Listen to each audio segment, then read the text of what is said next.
Olá, pessoal, tudo bem? Então, esse é o quadro Aplicando Conhecimento na Monitoria de História. Eu vou estar fazendo alguns vídeos resolvendo com vocês os exercícios que estão lá orientados na apostila do material de apoio. Vou estar trabalhando tópico a tópico. No caso, o primeiro tópico é pré-história. Então, vamos lá? Bom, pessoal, então vamos para a primeira questão. Eu vou ler com vocês e vou comentando as alternativas. A primeira questão é da FUVEST, modelo Enem, e o que ela diz? Sobre o surgimento da agricultura e seu uso intensivo pelo homem, pode-se afirmar que A. Foi posterior no tempo e ao aparecimento do Estado e da escrita. Não é verdade, porque a agricultura ela é anterior ao aparecimento do Estado e da escrita, como a gente pode observar lá no capítulo do livro e em qualquer referência bibliográfica que vocês procurarem. Alternativa B. Ocorreu no Oriente Próximo, Egito e Mesopotâmia, e daí se difundiu para a Ásia, Índia e China, Europa e a partir desta para a América. O que elimina essa alternativa seria o aparecimento do continente europeu. Não há nenhuma menção dele no apostilado e não faz sentido assinalar sem esse tipo de embasamento. Item C. Como tantas outras invenções, teve origem na China. Esse é o problema dessa alternativa. A origem da agricultura se dá no Oriente Próximo, Egito e Mesopotâmia.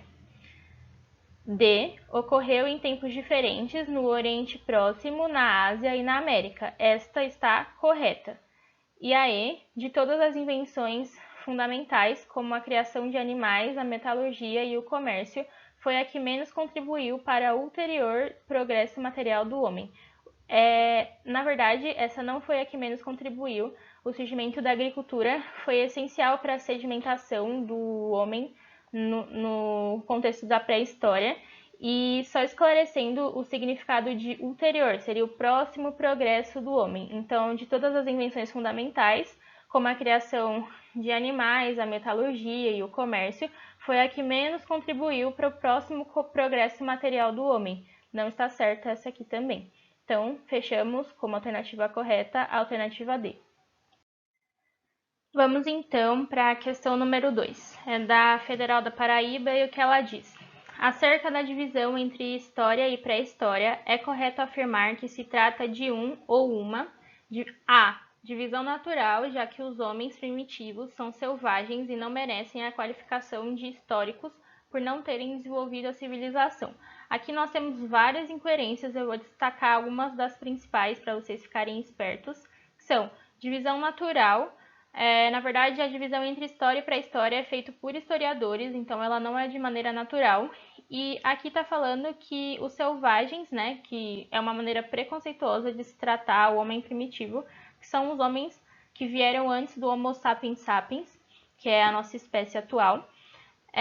Tá falando que eles não desenvolveram de alguma forma a civilização. Isso é incorreto, já que o desenvolvimento da civilização ela é feita em todos os níveis, desde o aparecimento do homem, o primeiro, sempre houve alguma alteração no comportamento dele que levou ao que nós somos hoje. Então, nada disso seria possível sem a participação deles na nossa história. Então, A não está correta.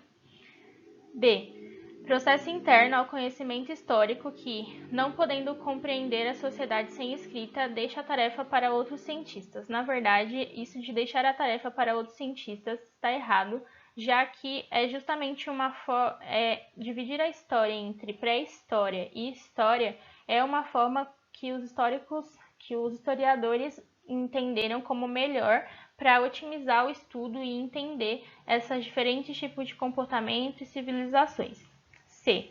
Distinção social, indicando que as sociedades sem Estado e sem escrita estão fora da história. Isso, na realidade, está completamente errado. Como eu disse, quando eu estava comentando da B, a divisão entre pré-história e história, na verdade, é uma tentativa de otimizar, de dar maior ênfase a essas civilizações pré-históricas, que são caracterizadas pelo que a gente vai ver nas alternativas posteriores. D. Distinção científica que procura diferenciar as sociedades estatísticas e imutáveis das sociedades dinâmicas e transformadoras. está querendo dizer basicamente é que a pré-história seria essa sociedade estatística e imutável, que é completamente errado. Vocês puderam observar há mudanças no período neolítico, paleolítico, todos os tempos, todas as divisões, elas trazem alguma mutação que torna um resultado final, que é o que nós entendemos como a sociedade atual, né? Então, a D não está correta. E por último, E. Divisão convencional, isso está correto, já que os historiadores decidiram que seria dessa forma, que utiliza a escrita como critério distintivo das sociedades humanas para o efeito do estudo da história. A alternativa E é a correta, vou marcar aqui. Então, o que a gente pode tirar dessa questão como forma de revisão? O que diferencia a história da pré-história é realmente o surgimento da escrita. Sociedades pré-históricas não tiveram o desenvolvimento da escrita. E sociedades históricas, a gente começa a contar a história a partir do surgimento da escrita. Vamos então trabalhar a questão número 3, última dessa parte. É da Universidade Federal do Rio Grande do Sul, e ela diz: a expressão Revolução Neolítica designa seria dar significado. A. O processo de transformação da relação com os animais e as plantas que proporcionou maior controle das fontes de alimentação. Exatamente. A Revolução Neolítica ela diz respeito e é mais conhecida como Revolução Agrícola. Foi quando o homem ele desenvolveu técnicas de controle para conseguir produzir o seu próprio alimento. Então é exatamente isso. Agora não são só os animais que são a fonte de alimentação. Não existe mais essa ideia de só a caça traz a sobrevivência, mas sim o surgimento do cultivo de plantas. Isso lá na Mesopotâmia, né? Eu vou comentar das outras alternativas com vocês. E é isso. Esse certo ficou muito ruim. Vamos lá. Tudo bem? B.